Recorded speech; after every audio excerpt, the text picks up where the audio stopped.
मी माझ्या या शेतकऱ्यांना कर्जमुक्त केले, हे मी पाप केलं? मी कोरोनामध्ये महाराष्ट्र वाचवण्याचं काम तुमच्या सगळ्यांच्या साथीने सोबतीने केलं, हे मी पाप केलं? मी शिवभोजन जेवण हे 10 रुपयात सगळ्यांना देत होतो, हे मी पाप केलं? याच्यासाठी नाही, त्यांना महाराष्ट्रात येणारे उद्योग धंदे आणि महाराष्ट्रातले उद्योग हे गुजरातला पळवायचे होते, जे मी पळू देत नव्हतो, म्हणून गद्दारी करून यांनी आपलं सरकार पाडलं. हा माझा जाहीर आरोप आहे, जाहीर आरोप आहे. मग एक ठरल लाज वाटली पाहिजे. देशाचे प्रधानमंत्री मोदी परिवार काय फक्त गुजरात पुरता मर्यादित आहे? गुजरात आमचा सुद्धा आहे. आमचा आणि इथे महाराष्ट्रात वर्षानुवर्षे पिढ्यानपिढ्या राहणाऱ्या गुजराती माता भगिनी बांधवांचा अजिबात वैर नाहीये. अनेकदा मुंबईमध्ये सुद्धा शाखांमध्ये गुजराती बांधव येतात. मुलाला शाळेचे ऍडमिशन पाहिजे, कोणाला तरी हॉस्पिटलमध्ये ऍडमिट करायचंय, रक्त पाहिजे, आम्ही देतोच, कारण आम्ही भेदभाव करत नाही, हे आमचं हिंदुत्व आहे. पण तुम्ही जणू काय फक्त गुजरातचे पंतप्रधान आहात आणि जे काय आहे ते गुजरातमध्येच न्यायला पाहिजे अशा पद्धतीने जे वागता आहात. काय माझ्या शेतकऱ्यांनी काय तुमचं घोडं मारले?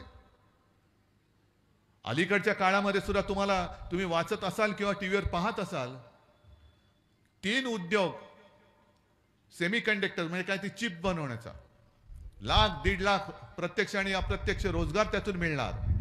त्या 3 पैकी 2 उद्योग प्रधानमंत्री महोदयांनी गुजरातमध्ये नेले. गुजरात, एक आसाममध्ये. काय महाराष्ट्राने काय असा गुन्हा केलाय? महाराष्ट्रामधला हिरे व्यापार तुम्ही गुजरातला घेऊन गेलात. फिल्मफेअर अवॉर्डचं ते फंक्शन तुम्ही गुजरातमध्ये घेऊन गेलात. क्रिकेटची फायनलची मॅच ते सुद्धा गुजरातमध्ये घेऊन गेले. आता अनेक जण म्हणतात, माझा काय त्याच्यावरती विश्वास नाही, म्हणा तुमचा आहे काय कल्पना नाही, की ती मॅच जर का मुंबईत झाली असती तर आपण जिंकलो असतो, असं काही जणांचं म्हणणं आहे बाबा.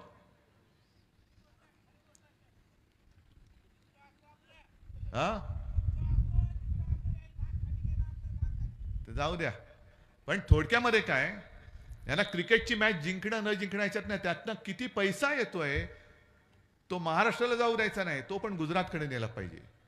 का एवढं काही पोटशूळ तुम्हाला माझ्या महाराष्ट्रामध्ये, शिवछत्रपतींच्या महाराष्ट्राबद्दल एवढा पोटशूळ काय? शेतकऱ्यांच्या बाबतीत जे मी सांगतो, मी गेल्या आठवड्यामध्येच यवतमाळ वाशिमला गेलो होतो. तिथे प्रधानमंत्री आले होते आणि त्या प्रधानमंत्र्यांना भेटण्यासाठी तिथल्या एका गावातले दाबडी गावाचे शेतकरी प्रयत्न करत होते, नाही भेटू दिलं. दिल्लीला गेले होते शेतकरी दाबडी गावातले, नाही भेटू दिलं. का भेटू इच्छित होते तर 2014 साली त्या दाबडी गावात प्रधानमंत्री आले होते आणि त्यांनी चाय पे चर्चा, म्हणजे संजयजी तुम्ही सांगितलं त्या स्टेशनवरती चहा विकत असतील वगैरे कल्पना, हा संशोधनाचा विषय होईल. पण 14 साली त्यांनी तिथे चाय पे चर्चा केली होती आणि मी त्या दाबडी गावासाठी काय काय करीन, कापूस उत्पादक शेतकऱ्यांसाठी काय करीन, तुमच्यासाठी काय करीन, मोठमोठ्या थापा मारून गेले. 10 वर्ष होत आली, अजूनही कसला पत्ता नाहीये. आणि शेतकरी तिकडे जायला निघाले, नाही जायला दिलं. प्रधानमंत्री गावात त्या यवतमाळमध्ये येत होते, शेतकरी भेटू इच्छित होते, पोलिसांना सांगून त्यांना बाजूला कोंडून ठेवलं. हे असे पंतप्रधान अगदी कडेकोट बंदोबस्तात त्यांना आणि जाहीर सभेमध्ये भाई और बहनो मित्रों करणार आणि पुन्हा पुन्हा पुन्हा पुन्हा, म्हणजे त्यांच्याच शब्दात सांगायचं तर एकच प्रॉडक्ट किती वेळा तुम्ही पुन्हा पुन्हा नवीन लेबल लावून लॉन्च करणार आहात? म्हणजे माझ्या लहानपणी, आणि खरं आहे मी लहान होतो लहानपणी, तुम्ही पण असाल ना लहानपणी, लहान होतात की नाही? का 38 वर्षाचे होतात? मी लहानपणी 38 वर्षाचा होतो तसं नाही, मी लहानपणी खरंच लहान होतो. त्यावेळेला एक साबण यायचा हमाम, आठवतंय का कोणाला? नाही, माहित नाही, कारण गेला आता तो. माझं लहानपण गेलं आणि तो साबण पण गेला. आकर्षक जाहिरात यायची, हमाम अप नए पॅक में. आम्हाला वाटायचं अरे नए पॅक में, उघडलं तर आतमधला हमाम तोच. तसं यांचं आहे. 2014 साली तेच, 19लाही तेच आणि 24लाही तेच. आतला हमाम तोच आहे, बाहेरचं पॅकेट फक्त बदललेलं आहे, पण आतमधले मोदी तेच. फक्त आता त्याची वॉशिंग पावडर झालेली आहे. म्हणजे हमाम तोच असला तरी त्याची पॉवर वाढले की भ्रष्टाचारी पक्षात घेतला, आंघोळ केली की साफ. म्हणजे अनेक ज्या काही त्यांनी योजना काढलेल्या आहेत त्याच्यामध्ये मला असं वाटतं की पुढची योजना त्यांची अशी असेल की भ्रष्टाचारी अभय योजना. भ्रष्टाचारी अभय योजना म्हणजे काय? ते चौकशी करतात, कोणी किती पैसे खाल्लेत, किती भ्रष्टाचार केलेला आहे, मग त्यांची ते वर्गवारी करतात. मग त्यांचे सगळे जे यांच्यासारखे जे घरफोडे आहेत त्यांच्यासारखे जे हेरणी करतात की यांनी कितीचा भ्रष्टाचार केलाय 5 कोटीचा, जाऊ द्या. यांनी किती केलाय 50 कोटी, ठीक आहे बघू जरा. यांनी किती केलाय 200 कोटी, जरा थोडं जवळ घ्या. मग यांनी किती केलाय 70,000 कोटीचा घोटाळा, ताबडतोब घ्या त्याला उपमुख्यमंत्री करा. आपका बाल भी नहीं बाका होगा, ये मोदी गॅरंटी है. याला मोदी गॅरंटी म्हणायचं, भ्रष्टाचार अभय योजना. आणि आता जो उघड उघड त्यांनी भ्रष्टाचार केलेला आहे, जो सुप्रीम कोर्टाला मी खरंच धन्यवाद देतोय. अगदी वेळेवरती तुम्ही यांचं बिंग फोडलेलं आहात. निवडणूक रोख्याच्या माध्यमातून हजारो कोटी रुपयांनी कमवले, हजारो कोटी.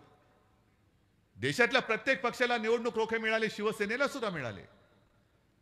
पण प्रमाण जर का पाहिलं तर यांना 8,000 कोटी 10,000 कोटी हे एका पक्षाला मिळत आहेत. जो पक्ष दिल्लीत राज्य करतोय, जो पक्ष अनेक राज्यांमध्ये राज्य करतोय. आणि रोखे सुद्धा कसे मिळाले? काही कंपन्यांवरती धाडी टाकल्या गेल्या आणि धाडी टाकल्यानंतर अगदी काही दिवसात, म्हणजे धाड टाकल्यानंतर 8-15 दिवसात निवडणूक रोखे त्या कंपनीतून यांच्या पक्षाच्या खात्यात गेले आणि धाड सत्र थांबलं. मग त्यांची बाजू कोणी घ्यायची? तर आपल्या अर्थमंत्री बाई निर्मला सीतारामन त्यांनी घेतली. हे म्हणे योगायोग असू शकेल, सरकारने कारवाई केली असेल तर तो सरकारचा अधिकार आहे आणि त्यांनी रोखे दिले असतील तर त्यांची इच्छा आहे. चांगली गोष्ट आहे, पटतं आम्हाला तुमचं. पण आम्हाला पुढचा एक प्रश्न आहे की सरकारने जी कारवाई केली होती धाड टाकण्याची, ती कारवाई ह्यांनी रोखे दिल्यानंतर थांबली का? चालू ठेवायला पाहिजे होती. कारण सरकारला जर वाटत असतील ते गुन्हेगार आहेत, त्यांनी काहीतरी गुन्हा केला म्हणून त्याच्यावर तुम्ही धाड टाकताय आणि त्यांनी रोखे दिल्यानंतर तुम्ही जर का ती धाड थांबवत असाल तर त्यांनी केलेल्या गुन्ह्याचे पैसे हे तुमच्या खात्यात आले म्हणून तुमच्यावरती सुद्धा गुन्हा दाखल का करायचा नाही? बरं, काही काही तर असे आहेत की ज्यांचा जो नफा आहे तो अगदी 100-150 कोटी असेल, पण त्यांनी रोखे दिलेत ते काही हजार कोटीचे दिलेले आहेत. काही कंपन्या अशा आहेत अगदी महाराष्ट्रामध्ये सुद्धा आपलं सरकार पाडल्यानंतर जे काय माझ्या कानावर येते ते, जे दिल्लीमध्ये येणाऱ्या शेतकऱ्यांच्या वाटेमध्ये खिळे ठोकतायत, त्यांच्या अंगावरती बंदुका रोखतायत. त्या मोदी सरकारला दिल्लीमध्ये येण्यापासून शेतकऱ्यांना त्यांना रोखावंच लागेल. तुम्ही जर आम्हाला दिल्लीत येण्यापासून रोखत असाल तर माझ्या तमाम शेतकऱ्यांना माझं आवाहन आहे की तुमची आता वेळ आहे, तुम्ही मोदी सरकारला आता दिल्लीत येण्यापासून रोखा. आणि म्हणून एकच विनंती करतोय, वेळ आहे अजून, काही एखादा महिना अजून बाकी आहे. अनेक सगळी प्रलोभनं दाखवली जातील, पैशाचा पाऊस पडला जाईल, अनेक जण येतील दाढी खाजवतील, काहीच मिळणार नाही त्यातून. पण जे आपलं नातं आहे कुटुंबाचं, जे तुम्ही मला कुटुंब प्रमुख मानतात, त्या एका नात्यातून तुम्हाला तळमळीने सांगतोय.